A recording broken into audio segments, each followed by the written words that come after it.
اگر آپ دعویٰ کرتے ہیں عالم دین ہونے کا، یہ ایک سوال ہے جو آپ سے پوچھنا بنتا ہے۔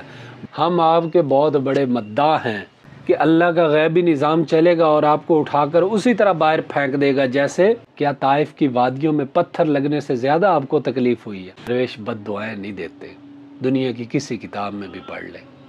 کیا درویش بد دعا دیتا ہے؟ درویش گالی دیتا ہے؟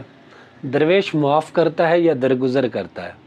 یہ فلسفہ بڑا اہم ہے سمجھنا۔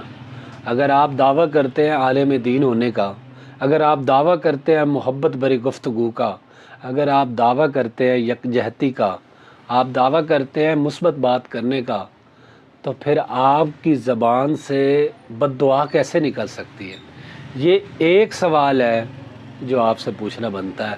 باقی ہر بات سے آپ کے ساتھ ہم ایگری کرتے ہیں۔ آپ واحد انسان ہیں پاکستان میں جو مثبت بات کرتے ہیں، جو پیاری بات کرتے ہیں، جو اخلاقیات میں بات کرتے ہیں، جو لوگوں کو جوڑنے کی بات کرتے ہیں۔ ہم آپ کے بہت بڑے مداح ہیں، بہت بڑے فالوور ہیں، بہت بڑا پیار آپ کو کرنے والے ہیں۔ میں ذاتی طور پہ اگر 2-4 لوگوں کو پاکستان میں سنتا ہوں تو ان میں سے ایک آپ ہیں۔ ہم تو آپ کی وجہ سے اس شعبے کو جانتے ہیں، اس شعبے کے ساتھ وقت لگایا۔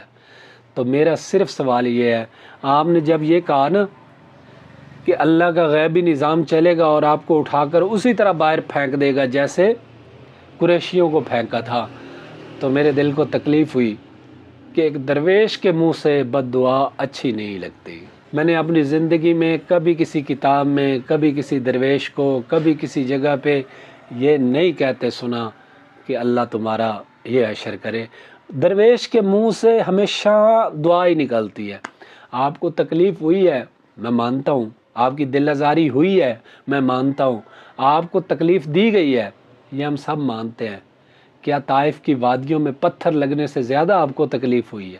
تو اگر ان کو تکلیف نہیں ہوئی تھی اور اس کے بدلے میں وہ کہتے ہیں کہ میں تو رحمت للعالمین ہوں، تو مولانا صاحب آپ کی شخصیت اس قابل ہے، ہم آپ سے توقع کرتے ہیں کہ ان کو کرنے دیں جو یہ کرتے ہیں، ان کو کرنے دیں۔ آپ ان کے لیے مزید دعا کریں کہ اللہ تعالیٰ آپ کو ہدایت دے، اللہ آپ کے لیے معاملات کو آسان کرے، آپ ان کے لیے دعا کریں۔ یہ درویش کا کام ہے۔ درویش بد دعائیں نہیں دیتے، دنیا کی کسی کتاب میں بھی پڑھ لیں۔